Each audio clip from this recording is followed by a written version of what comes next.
鈴木の人間です。寒くなってきました。とはいえ、ちょっと、12月にしては多分暖かいんでしょうけど、アウターをね、紹介しようかなということで、はい、普段、ゲーム配信とかをしてる部屋が、一箇所、一番大きいウォークインクローゼットなので、ここにあります、アウターが。なので、紹介していきます。決して新しい家になったわけではございません。ここはね、もともと家住んでる家の一室です。何かで行こうかな。結構あんだよな。なんか、この辺とか、シンプルなものから行こう。なんか、これなんていうブランドなんだろうな。ちょっとブランド名は見せるだけにしとこう。読み方がわかんない。もし知ってる人がいたら、コメント欄なので。ニールバレットですか？ニールバレットか。ニールバレットっていうらしいです。なんか買いに行った時に勧めされて、本当になんかお父さんが運動会とかで着てるようなやつなんですけど、なんかこの言ったらちょっとシンプルかつダサい系の結構したんだよなこれ。これねギミックというかなんかね作りの面で多くてちょっと下がるか。普通にサイドポッケもあるし、ここもあるしみたいな。でこっちが右がなんか上のねちっちゃいミニポケットがあって、こっちがね袖部分なんですよにミニポケットがあると。これだからねフードの取り外しができて、なんかねフードがなんかねお母さんなんかね硬いの。なんかヘルメットみたいな作りしてんの。そんなのもあって、なんかちょっと変わった作りで、これ超痛いです、握り。これ超痛い今、ちなみに。なんか変わった作りしてて、なんかね、そこそこいい値段したんですよね。あんまちゃんと切れてないな。で、なんかジャストサイズで、いい意味でダサく着れるというね。アウターってやっぱさ、かっこいいじゃん。正直コートとかさ、いけてるじゃん。なんか物として。だからそのギャップのためにこういう一枚あると、たまに楽しいよっていう。で、なんか醤油量だったんです。こういう。こう肩掛けの醤油作りになってるやつ。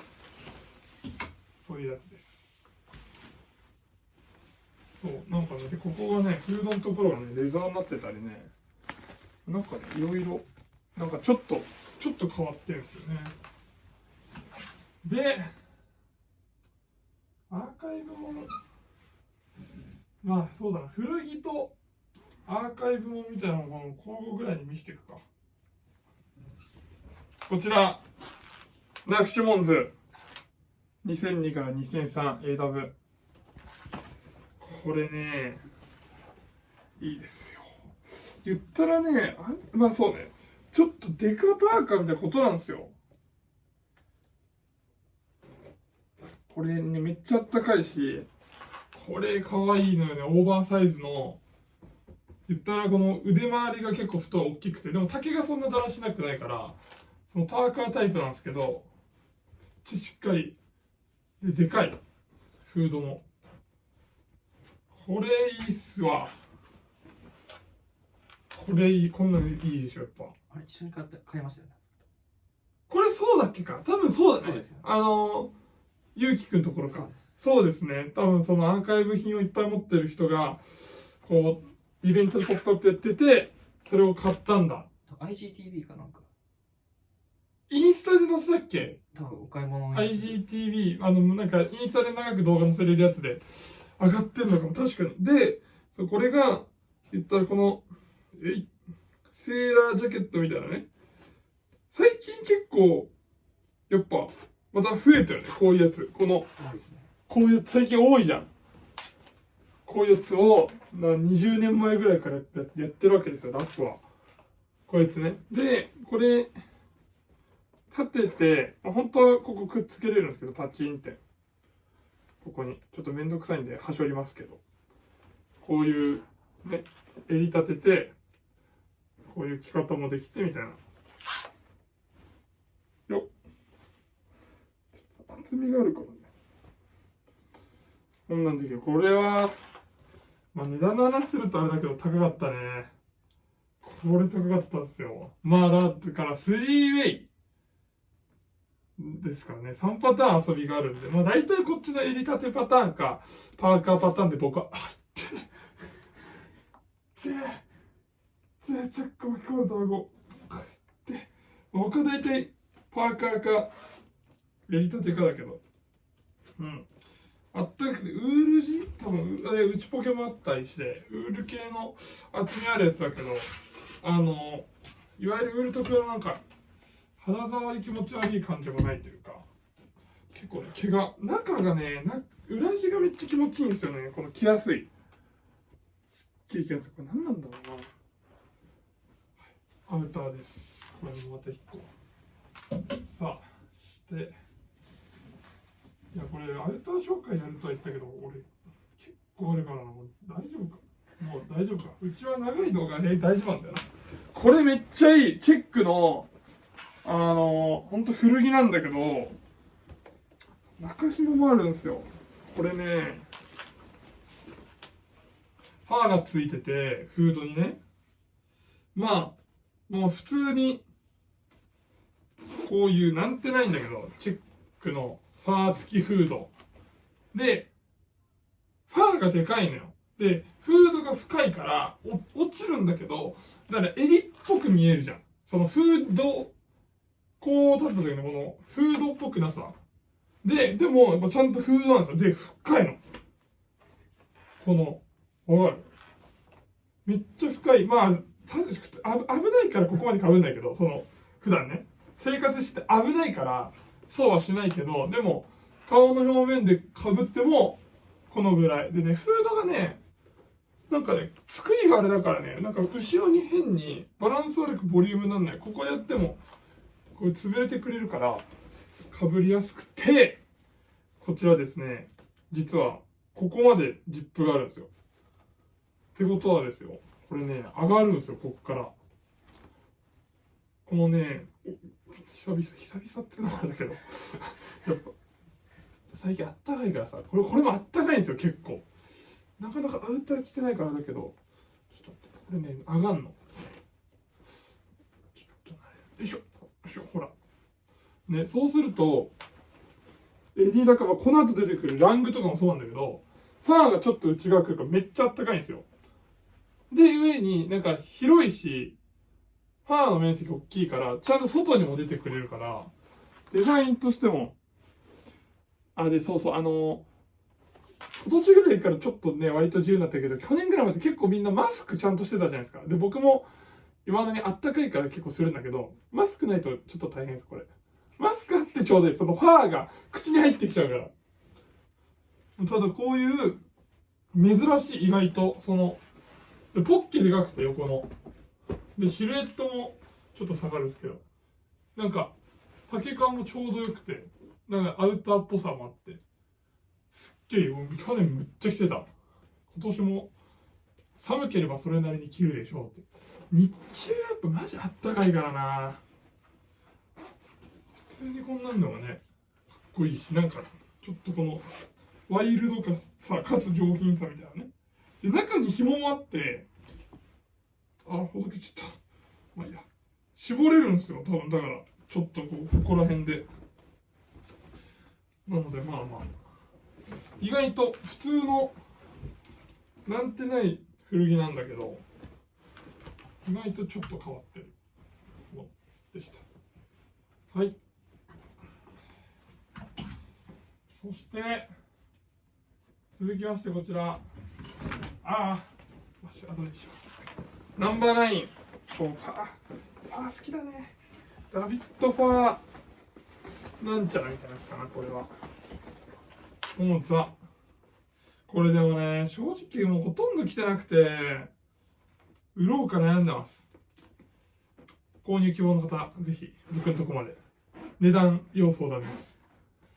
いやマジで場合によっちゃその人に売るでもいいな。はい、こういうね普通になんか普通のこういうなんだろう、なんか変な変わったパターンでしてでなんかね中がねちょっと思います。なんかビニール普通がね中の生地がちょっと変わっててゴワゴワするんですよね。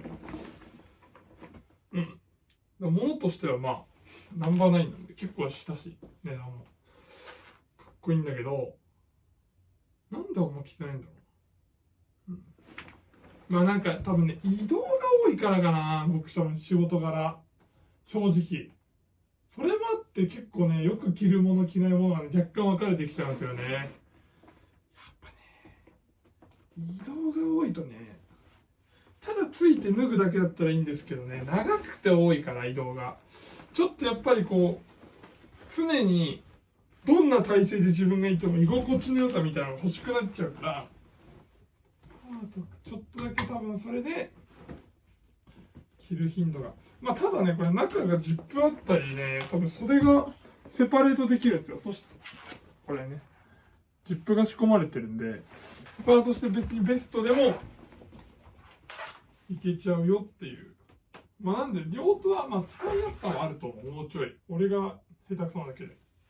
でこちら古着、まあ一応ダウンヒルなんですけど、これダウンヒルのダウンヒルのタグがちょっとこの辺にあって、これも一番着るダッフル、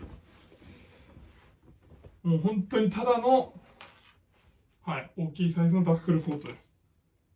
これが一番着ます。結局やっぱ古着好きだし、まあちょっとデザイン効いたパンツとかなんかシルエット効いて、まあデニムでもいいんだけど、そうするとやっぱこのぐらいねなんてないアウターがね結局一番いい、着やすい、大きさもちょうどいいし、一応パーカーてかフードもあるけど外せるし、フードもあんま使わないけど、なんか次もし自分のブランドでアウター作るってなったら多分今のテンションだったらダッフルっすね、僕はかな。意外と出してるとこ少ないしあんま見ないじゃないですか、今のそのブランドものでダッフルコートちゃんと作ってるとこ。だからもし出すならダッフルかなっていう。めっちゃ着やすい、軽くて軽いっていうかそんな重くなくて暑すぎず、今日とか今日っていうかそうだな、撮影日と投稿日が違うから今日の話しても仕方ないんだけど、このぐらい最近の12月の気温で割といいかな。日中脱いでてもちょっといいし、朝とか夜肌寒くても着やすい。そしてさあ小文字一世三宅伝説のイカコートでございます。イカコートもちゃんと動画で紹介したことないか。これは本当はね、そうね、引きで綺麗に見せたいものではあるんだけど、まあちょっと収まる範囲でご勘弁をということで、こっちかいいのか、ちょっと簡単に着ちゃいます。そのしっかりじゃなく、これはね本当高かったな。一世三宅のイカコートのまあこれね、これぞイカコートです。まあ丈感ももう結構膝下がっつりちょっとかがんだら床についちゃうぐらい、長さもあるんですけど、これでもレディースなんですよ、言っても。この大きさがあっても。だから袖が多分若干やっぱ短くて、でやっぱレディースの閉じなんで、これ逆だったんですよ最初。コートのこのボタンが要はこっち閉じなんだけど、左上になるように閉じてんだけど、こういう閉じだったから直してもらって、知り合いのところで一応メンズ閉じにしてあると。だからこれないけど、売ろうと思ったらちょっと価値が下がっちゃうんだけど、そんなことないから、さすがに俺もバカじゃないから、自分で持ち続ける分にはいいかなと思って、閉じの弱点を変えてます。手に入んないしね、やっぱちゃんとメンズもの待ってても。だからほんとうっすら、いやこれ動画じゃわかんねえな、本当はねめっちゃちょっとした縫い跡みたいなのがね、いやわかんねえな、あるんですよ。まあっていう一応痕跡は残ってて、はい、これめっちゃかっこいいです普通に。ただこれ何度の時に来たらいいかわかんないです。イカコートまあわかる通り薄いんですよ、軽くて。で軽いです。でもでかいです。だから持ち運ぶにも軽いけどやっぱでかいんでちょっとはい大変なのと、薄いんで寒いです。前も言ったけどこれ寒いんですよめっちゃ。だから今日とかは撮影日の今日とか日中めっちゃ暖かいんですよ今。ただ朝と夜はもちろんだけど寒いですよ。10度下回ったら戦えないです正直これ。だから日が出てる、しかも曇ってないんですよ。風がそんな強くない。なおかつ日が出てる時の13度とかが一日中続くんだったらめっちゃ着れるんですけど、やっぱなその温度調節がうまくできないというか、どこで調整したらいいか分かんなくなっちゃうから、いや本当はめっちゃ着たいんですけどね。ヒートテックとかいっぱい着てまあっていうのもあるんだけど、下から熱いもの着るとほら大変じゃん。上で調整しないとさっていうね。まあそんな久々に出してきたあれでした。でこれ外交です。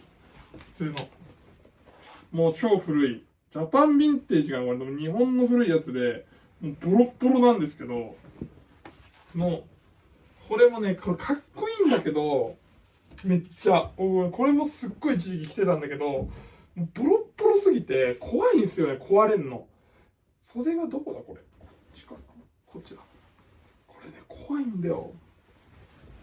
意外となんかスウェットとかスカジャンとかも穴開いてるスウェットとかもう後ろパックリ割れてるスカジャンとかボロ系あるけど、これが一番怖くて、ただ物はむっちゃかっこいいで結構あったかい。ザ・ロングコート、肩バットとかも特に入ってないから、まあ超スマートなジャケットタイプのやつで、一応丈は膝ちょい下ぐらいで、もう何も言うことないかな。だからまあさっきも言った通りこう古着が好きだとね、どうしてもこうやぼったくなりすぎちゃうから、こういう冬とかアウターものはこう綺麗なものでピシッと締めるとなんかちょっと気分いいというかね、紳士的にスタイリングを組みたいときにおすすめです。ほいだら、アーカイブってアーカイブないからな、順番に紹介しちゃおう。後ろにラング取っときます皆さん。やっぱ前半に一応こう強いアイテムも出しておくけど、後半まで見てほしいがために後半にも強いアイテム残しとかなきゃいけないんで、ラングを取っといてます今。ラングモッツ2着、最後じゃあそれでいこう。これも普通の古着。これのなんて言うんだろう、これの何コートって言うんだろうね。まあこれも説明いらないかな。中がモコモコしてて暖かい。なんかこういう海外の人の海外暮らしの中にある、そんなに服とか別にすげえ興味があるわけじゃない人たちが一般的に着るアウターみたいな、わかりますとかはやっぱなんだろうね、なんかこう服が好きな人が持つこうなんか本当になんか浅い部分ですけど、なんかロマンとしてなんかそういうのってこう絵になるなというか、なんか自分の中でちょっとかっこいいなと思えるんで、なんかすぐ手が伸びちゃう。これもいいな。なんか正直次のフリマかなんか出そうか悩んでたんですけどやめますはい、やっぱいいな。なんかこのこんなのにちょっと細いスラックスみたいな履いてるのが海外のイメージだね。なんかいい、そんなんでいいんだよな結局な。思い出させてくれるこういうシンプルなアイテムが時に俺の服への興味をそんでもって、これ落ちそうだからこっちから。これもね、いいっすよ。レザー別にリアルじゃないんですけど、これ。フェイクその普通の。めっちゃ軽いんですよ、これ。すげえ軽くて。で、短丈ってことでもないんだけど、丈感も良くて。結構腰で、綺麗にまとまる丈感してて、はい、こういう、で、フードも軽くて、でも大きいんですよ、フード。という、まあ、この見るからにちょうどベルトぐらいで止まる丈感と。なんか要はこれに、ただの、めっちゃ普通のスラックスっていうか、なんだっけな、黒のワークパンツかなんか履いて、みたいなので合わせたときに、これを行って、買いに行ってた古着屋、神戸の楽園ってお世話になってる古着屋で買ったんですけど、そこでやっぱこう、もう本当にフランで、それこそ、最近よくあるスポーツマフラーみたいな、サッカーチームとかのアイマフラーして、みたいなのが、こう、ヨーロッパとかのマックで、外で商品待ちしてる人とかが、こんなんやで、みたいな。で、そんなんやったらめっちゃ欲しくなるじゃん、これ人って。もうホットコーヒー片手に、手袋と、ちょっとニット帽とかして、待ってんのが、もう、ヨーロッパの街並みすぎるって言われて、買っちゃった。まあでも、着やすい。なんか、これはこれでパンクっぽさもあるし、なんかそういう、パンクっぽさみたいな、ちょっとこうエンタメの要素と、なんかそういう日常の生活の要素みたいなのが、綺麗に見える服は僕は結構好きなので、あとこれマジでね、結構軽くて、脱いで手荷物になっても、なんか手で持ち歩くことになっても、そんなに困んないっていうのもあるし、はい。ピコね。ピコのファーです。これはなんかギャルっぽいから買った。逆にこれもめっちゃ着るな。これもすげえよく着る。まあそもそも超あったかいし着やすい。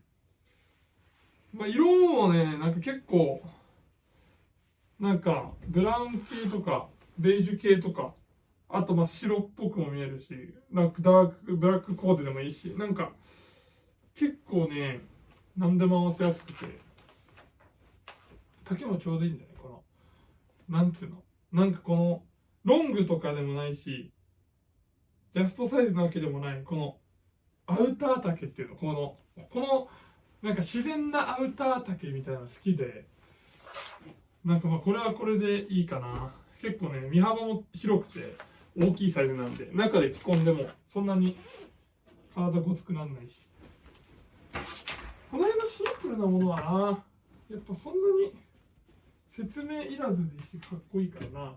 さあ、ダウン持ってるんですよ、僕ちゃんと。やっぱみんな一着は欲しいじゃないですか。やっぱね、ダウンはね、やっぱ一着あると便利ですよ、結局。着やすいし。ああ、かっこいい。かっこいいな、やっぱ。で、ダウンって結構大きいサイズだったりすると思うんだけど、あとこれね、軽い、めっちゃ。わかんないけど、なんでだろう。テンション高いですね。えいや、でもかっこいい、もののいいからじゃない、わかんない。あ、短丈なんだ。へえ。ないっすよね、あんまりこう、短丈のダウンってぶっちゃけ。あ、待って。あ、すごいわ。あ、ちゃんと襟高で、あったかい、しかも。あ、結構すごい、ダウン特有の厚みもあるし、でも、この短丈のシルエットって今まであんまなかったんじゃないかな。あ、でいてこうちょっと今っぽくこの袖のリブが長いんだ。まあだからそうだね、これは去年に出たアイテムっぽいんですけど、今年出てるものだったらこの指の穴開きのホルダーがあったりとかしてね、もっとちょっと今っぽい細工ができたのかなとかしてたんじゃないかなみたいな。で多分この襟高の感じがだから上でバランス取ってんだ、これ短くして。はどこまでどこだろうな。で開いてもかっこいいしね。開いて襟なんだこれ。これなんだっけ。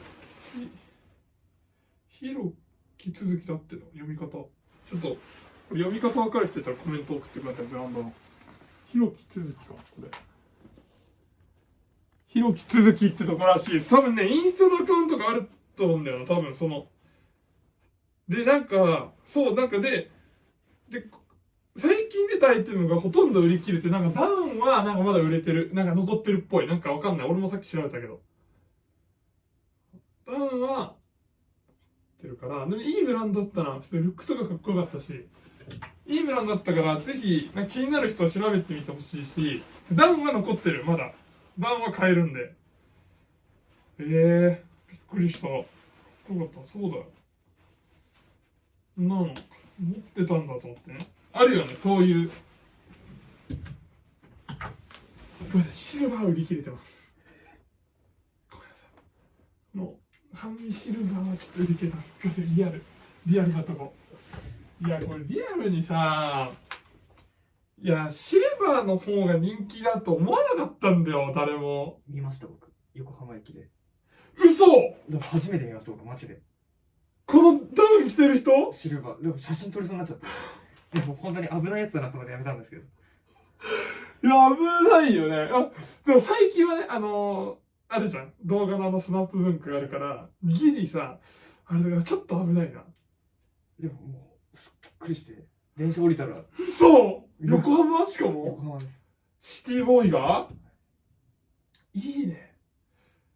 俺見たことないもん。いや、実在するんだと思って。なあ！会ってみたいよ。今回の自分のやつ出した。春物制作スタートしてますんで。はい。もう茶番をこの辺にしてお楽しみに。いや、まだちょっと生地サンプルを取るとこからなんで、あれですけど、なんとなく作りたいっていうの決まって、良さげです。いいのができると思います。皆さん着やすいものがね。ぜひちょっと楽しみに待ってていただいて。はい、あ、そう。見たかったな、俺もそいつ。会ってみたいな、自分の持ってる人。でも全然、他の合わせ方は都築さんとはまた違う感じで。何系？古着系？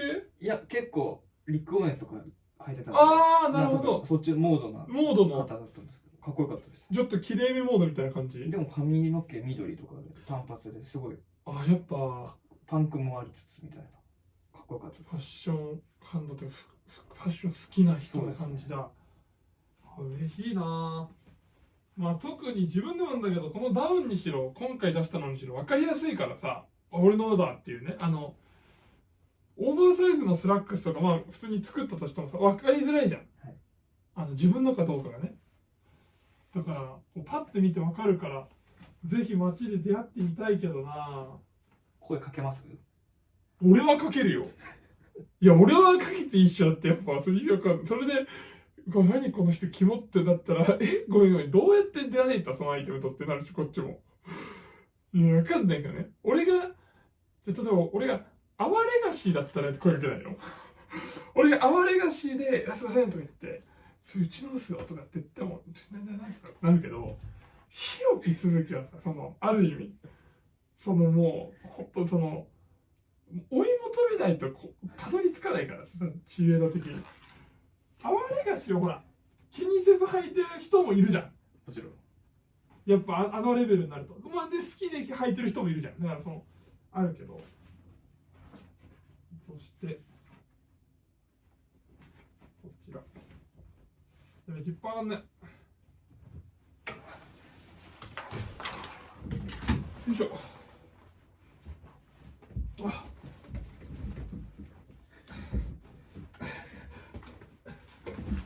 はい、ポロのこういうやつです。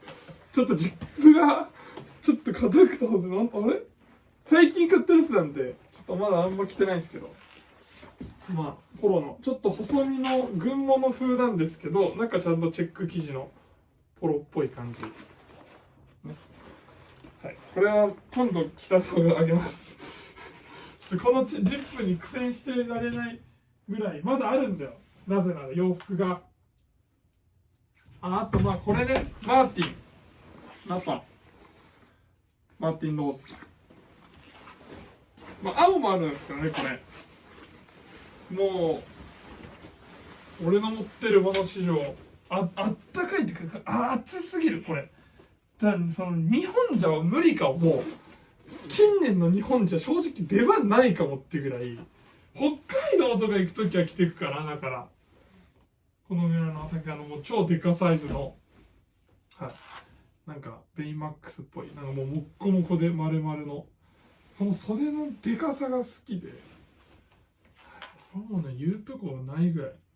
まあでもそうか、めっちゃ着てるとは言ったものの、そんなにはすげえ上げて、まあでも何個か上がってます。やっぱ僕のインスタとかでスタイリング上がってるんで、確かにそんなちゃんと着てるのを見せたことはないけど、だからもうでもロケバスとか、まあ、新幹線じゃないけどもう乗ると気持ちっていうか、その本当になんかクッションの中に寝てるみたいになるんで、めっちゃ気持ちいいんですよこれ。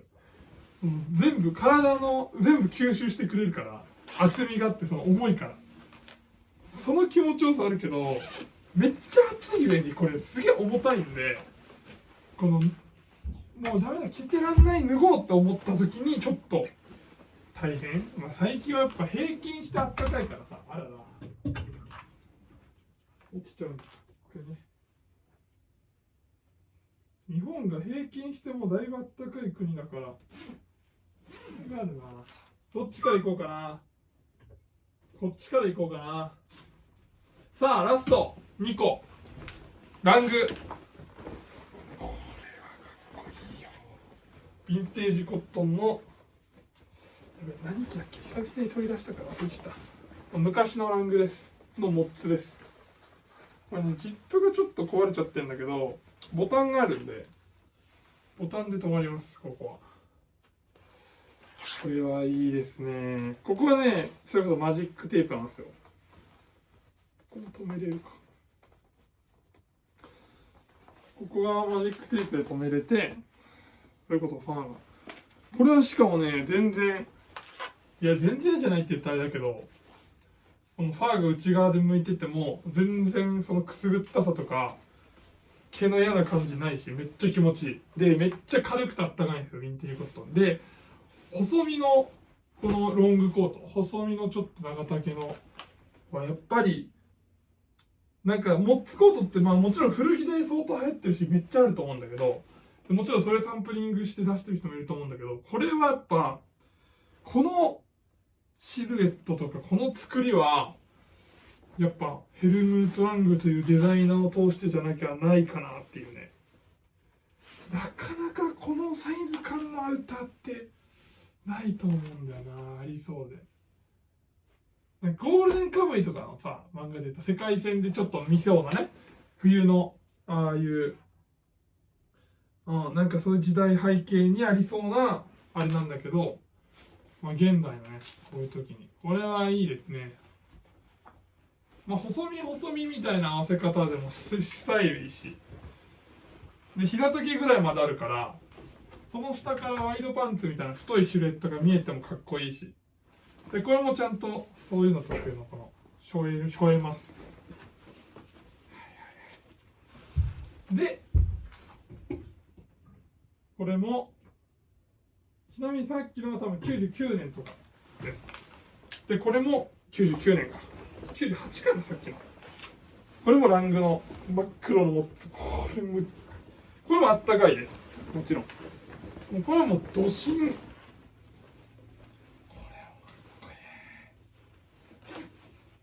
はかっこいい。はい、こういうほんとただ黒のフード付きフーディのモッツです。